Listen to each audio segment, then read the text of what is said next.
some deadlifts. We did 10 by 5 at 75% with 3 box jumps between sets and then resting about 2 minutes between sets. And deadlifts have been a really terrifying exercise for me since I hurt my back, obviously with all the pain that I've been dealing with. But one thing that I want you guys to understand is if you are deadlifting with the proper form, it is one of the absolute best exercises that you can do, period, end of story, especially if you deal with back pain, because a lot of the time the back pain comes from weakness. And if you're doing a deadlift properly, emphasize on the word properly, it will actually help to strengthen all of the muscles in that area and help you. But obviously, I'm not a doctor, so please don't take my word. But one thing I want you to remember, and a cue that I want to give you guys for deadlifts that helped me exponentially, is a lot of people when they deadlift, and I'll try to show this, is they just think up and down. So you're just going up and down, right? But it's a hip hinge. So what you want to think about instead is you want to hinge your hips. And the way that I want you to think about that is imagine you're trying to close a car door that's open with your butt. So push back. And as you push back, you just allow momentum to help lift that weight up and down off the floor with the hip hinge, because it's not a squat, it is a deadlift. It's completely different biomechanically.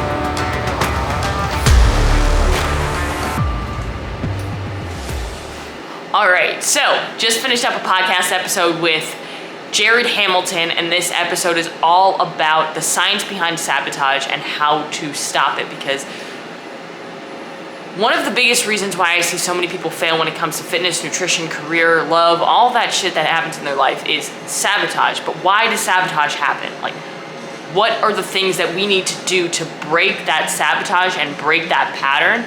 And this is what that episode is all about. So that episode will be up by the time this vlog is up, so I'll link it down below so you guys can check it out. Probably one of the best conversations I've had on the podcast.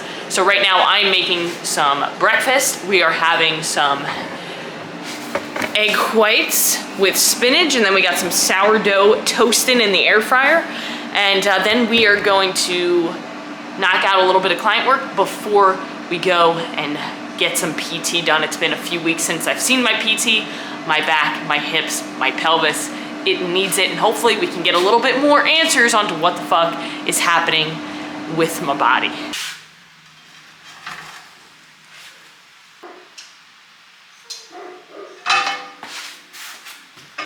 All right, so like I said, we got egg whites, spinach, sourdough toast, and then some banana for some more carbohydrates. Plus, I have my microfactor packet, my first form that I take every single day. It's got a lot of different pills in here, and then a digestive enzyme. So that's what I'm gonna have right now. And we're gonna get a little bit of caffeine, and then we're gonna go to PT.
Man, that doesn't get easier.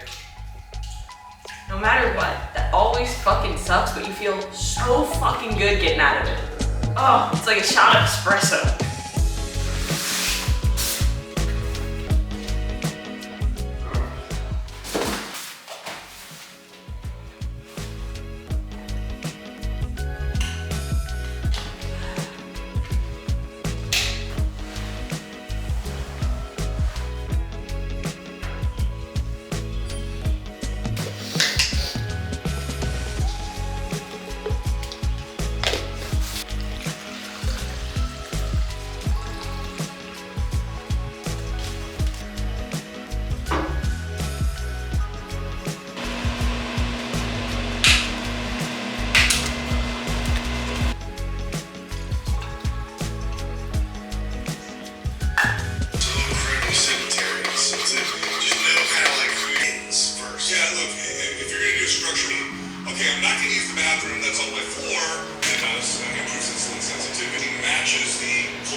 That piece, I'll put it right here. Metcon 1 of 3 on Metcon Friday.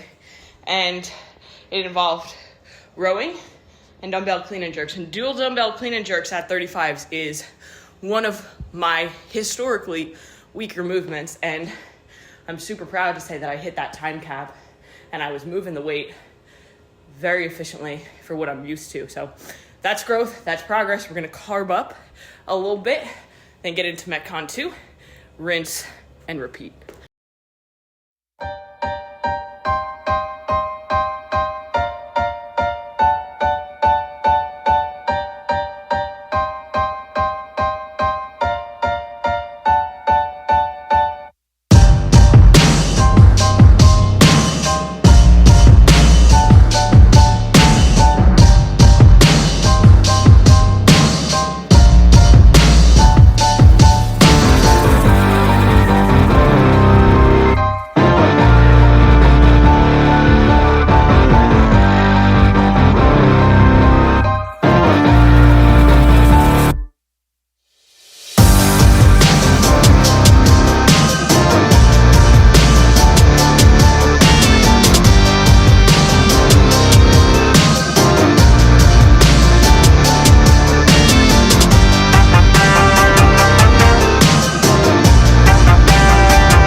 Well, hey there, YouTube. So I'm editing this vlog, or I was editing this vlog, and the biggest thing that I noticed is that for some reason, I decided that I was going to accidentally put the camera in what they call SQ mode, which I don't even understand why this mode exists on a vlogging camera, where it silences the footage and then puts it in slow-mo.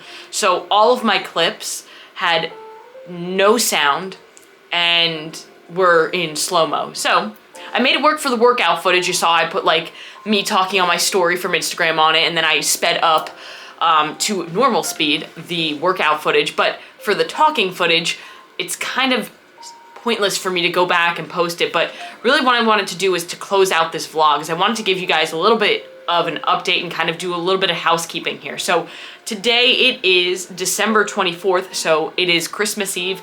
Yesterday was my 30th birthday, so I'm gonna do an episode of the podcast next week about my 20s, what I've learned from my 20s, you know, all that shit that everybody kind of does after they finish a decade, especially going from your 20s to your 30s, and it's been a little bit of a, like, holy crap moment, but also at the same time, I'm very excited for my 30s because I feel like this is gonna be the decade that I get my shit together in so many different areas. But in all reality, like, I feel more focused than I've ever felt before when it comes to the business, when it comes to my goals with training and all these things that I'm working out internally, and I'm feeling like I'm on a really good trajectory going forward. But yesterday I turned 30. The podcast is taking a break for the week. I always do a break during Christmas week because I feel like that is the time where I really need to focus and spend time with my family and be present because I'm very bad at that. So we're trying to get better at it. So turn 30, podcast taking a little bit of a break, only a week. I'll be back next week. And, we got big things planned out for the Powerhouse Mentality for 2025. We got challenges, we got new gear, all this stuff. But as of right now, when you're watching this, the new gear is officially live. It went live yesterday on my 30th birthday. So we have the Make America Mentally Tough Again hats. We have them in 2 different colors with the Powerhouse Mentality logo on the side. We have them in this maroon with the white stitching, and then we have it in the khaki tan with the black stitching. We also have the Powerhouse Mentality whiteout shaker cup. So it's just a white shaker cup, super high quality sport shaker, and all black logo with the "Are you willing to suffer just a little bit more" along the skull. And then one of my favorite products that I've been using every single day while I do the cold plunge, which I'll get into, is the retro beanies. So we have this light gray color with the retro skull logo, and then we have an all black with the same exact logo on it. 100% cotton, super warm, super comfy, and I wear them in the cold plunge every single day because it feels like it makes it less terrible. But when it comes to the updates from my PT and with the cold plunge, I've recently started doing, I think I'm about a week in to doing a cold plunge every single day with the goal of, 1, helping my anxiety, because when you're thrown into an extreme condition such as a cold plunge and you're able to relax your breathing, relax your mind, focus on being present and overcoming that extreme discomfort, it helps you in other areas of your life overcome that extreme discomfort and calm yourself in times of high stress. It's also the number 1 intent is to help calm down my inflammation in my back, in my hips, in my SI joint, to help with the chronic pain that I've been dealing with for the last 6.5, 7 months. And with that, one of the biggest things that we've really clinged it on to be is just a lot of weakness, a lot of instability, a lot of hypermobility going on in my joints, in my SI joint specifically. My pelvis is rotating and moving around, and it's causing just a lot of discomfort. So the thing that we really need to focus on is, 1, calming down the inflammation, which I'm doing as far as just like trying to focus on stress management. I'm dialing in my nutrition and my recovery, which I've been doing over the last year. I've added in the cold plunges. I'm taking BPC 157 peptides, which I've mentioned in an earlier vlog. And I'm working with a PT on strength exercises so we can strengthen up my hips, my glutes, my core, all of these muscles around my pelvis so we can keep it in place and keep it stable.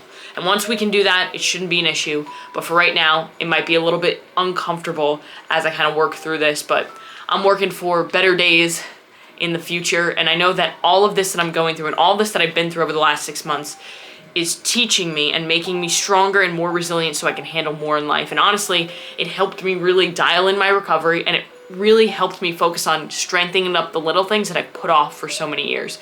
So if you're going through some sort of an obstacle or a challenge or an injury or something, and you're in that moment where you're just like, why me? Shift your perspective and focus on what good can come from this, because there's always some good that can come from this. But that's where I'm gonna end the vlog tonight.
me. Forgotten more than once already.